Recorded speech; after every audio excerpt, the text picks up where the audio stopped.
L'histoire du 14 février, jour pour jour, date pour date.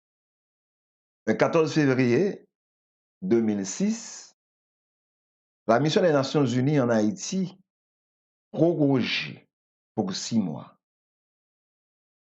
Par une résolution CS 8639 adoptée en ce jour, le Conseil de sécurité décida de proroger jusqu'au 15 août 2006 le mandat de la mission des Nations Unies pour la stabilisation en Haïti, MINUSTA, établi dans les résolutions 1608 en 2005 et 1542 en 2004. Jour pour jour, date pour date. Ça t'est passé en 14 février 2006. Depuis me dit MINUSTA, je pense que ça veut dire un paquet de bagailles pour vous qui est haïtien. Parce que je ne peux jamais oublier qui ça a causé ça avec dit MINUSTA. Parce que là où dit MINUSTA, pas bon ici, tout dit choléra. Nous ne pouvons jamais oublier. Merci parce que vous avez partagé. Merci parce que vous avez commenté. Merci parce que vous avez abonné. En fond, un petit coup de l'histoire. Le mardi 15 octobre 2019, le Conseil de sécurité de l'ONU a mis fin à 15 ans d'opération en Haïti. Les deux missions, MINUSTA et MINUJUST, avaient pour mandat d'assurer la stabilité et la paix. Pourtant, elles laissent le pays ravagé par des crises. Au début de l'année 2004, un soulèvement majeur a éclaté au Gonaïve. Des turbulences ont également eu lieu dans des autres villes du pays. Quelques jours plus tard, des rebelles ont conquis une grande partie du département du Nord. Ces événements ont démontré l'incapacité de la police nationale d'Haïti à accomplir sa mission qui consiste à assurer la sécurité de la population. Ça me rappelle la création de la MINUSTA. Plus tôt dans la matinée, le 29 février 2004, le président Jean-Bertrand Aristide avait dû quitter le pays. Le soir même, le représentant permanent d'Haïti auprès des Nations Unies a appelé à l'aide pour gérer la situation d'insécurité qui régnait dans le pays. Le même jour, le Conseil de sécurité de l'ONU a adopté une résolution autorisant des soldats de plusieurs pays à fouler le sol d'Haïti. Dans la même résolution, le Conseil a annoncé qu'il était prêt à créer une force de stabilisation des Nations Unies. Le 30 avril 2004, le Conseil de sécurité de l'ONU a adopté une résolution créant la mission des Nations Unies pour la stabilisation en Haïti, qui est je vais te dire, MINUSTA, sur le terrain pour une période de 6 mois. La résolution donne aux soldats des Nations Unies le droit d'entrer en fonction le 1er juin 2004. La mission de ces soldats en Haïti était de créer un climat de paix, d'appuyer le processus politique du pays et de contribuer au respect des droits de l'homme. Échec du programme de désarmement, démobilisation et réinsertion. Toujours MINUSTA. En 2004, la MINUSTA a créé le programme de désarmement, démobilisation et réinsertion, DDR. L'initiative avait pour objectif de désarmer les bandits pacifiquement et de les réintégrer au sein de la société. Le secrétaire exécutif de la structure, le colonel Antoine Atouriste, avait estimé à plus de 200 000 les armes illégales en circulation dans le pays.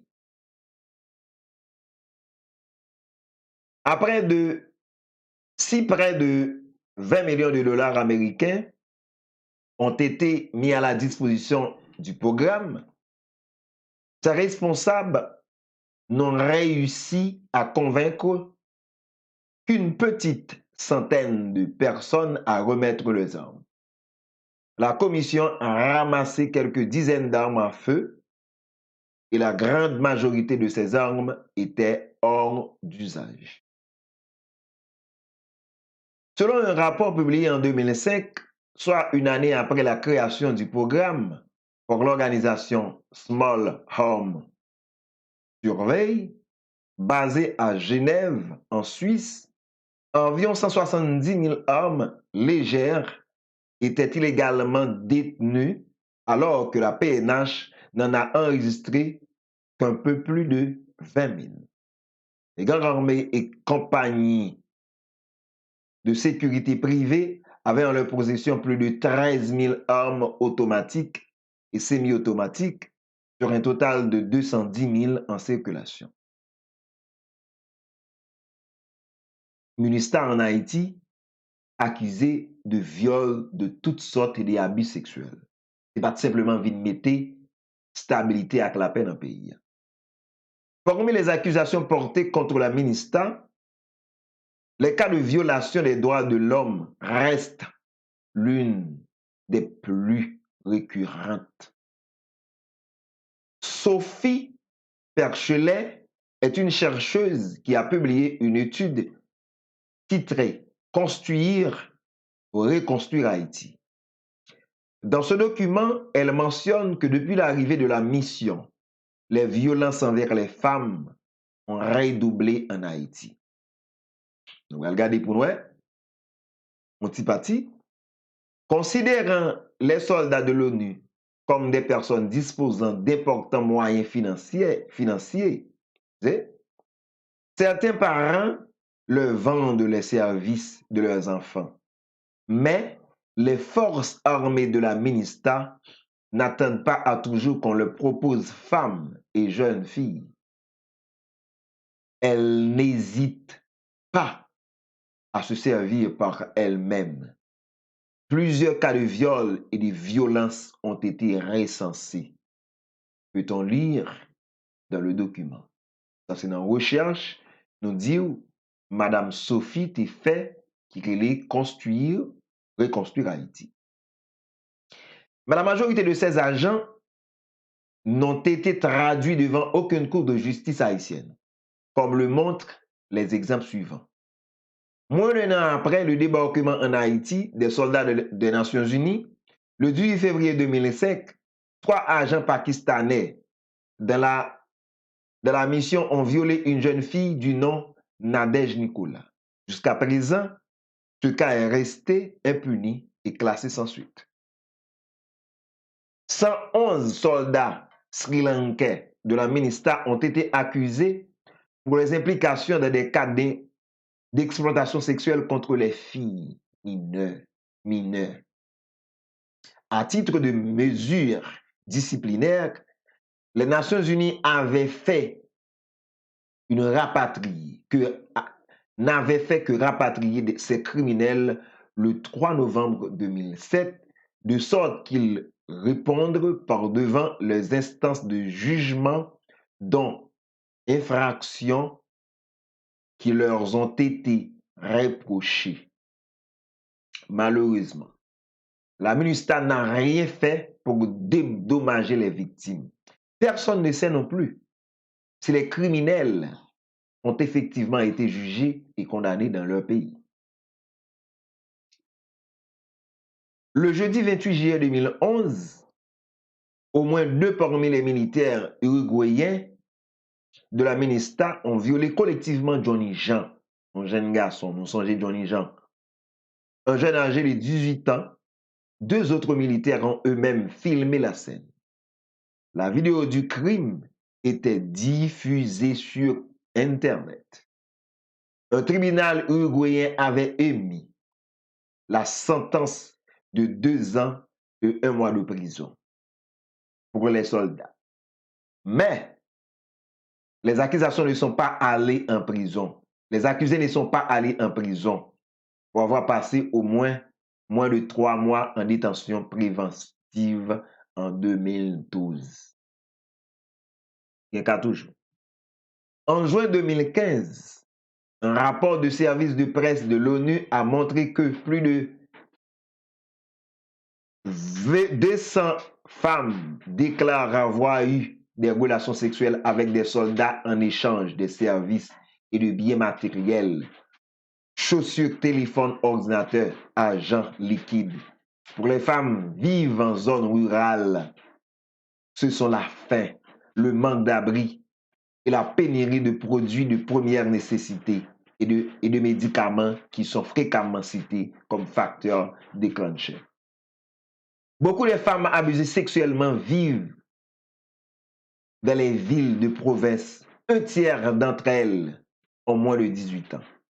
Par ailleurs, seules 7 de ces femmes ont finalement dénoncé ces faits à l'ONU.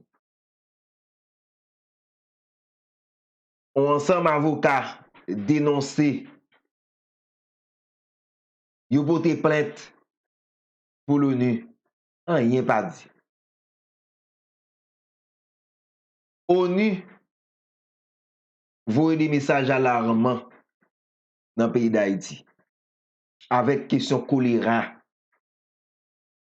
C'est production ministère.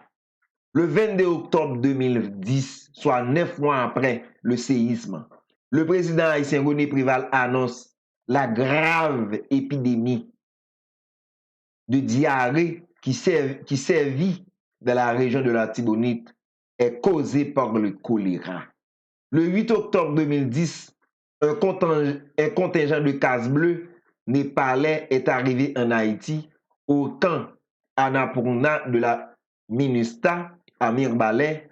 Ils venaient d'achever leur formation à Katmandou, une région qui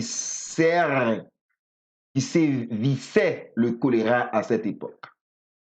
Quelques jours plus tard, plusieurs habitants du village de Meille qui puisaient l'eau dans une rivière proche des toilettes du camp ont été infectés.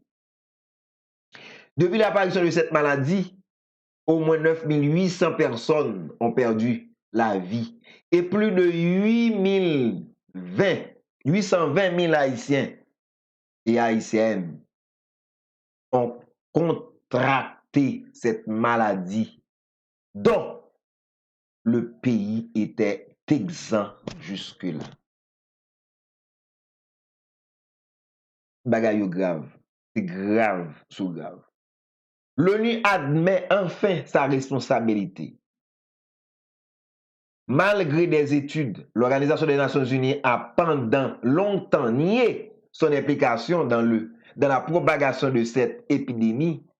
En août 2016, elle a fait volte-face. Farhan Haq, porte-parole adjoint de l'organisation, a déclaré: au cours de l'année écoulant, l'ONU a acquis la conviction qu'il est nécessaire de faire beaucoup plus en ce qui concerne sa propre implication dans le foyer initial et les souffrances des personnes touchées par le choléra. Plus tard, le jeudi 1er décembre 2016, le secrétaire général de l'ONU, Ban Ki-moon, devant l'Assemblée générale de l'ONU, prononce un discours où il reconnaît officiellement le rôle qu'on joue des Nations Unies dans l'épidémie de choléra qui ravage le pays. Au nom des Nations Unies, je veux le dire très clairement, nous nous excusons auprès du peuple haïtien, dit Ban Ki-moon.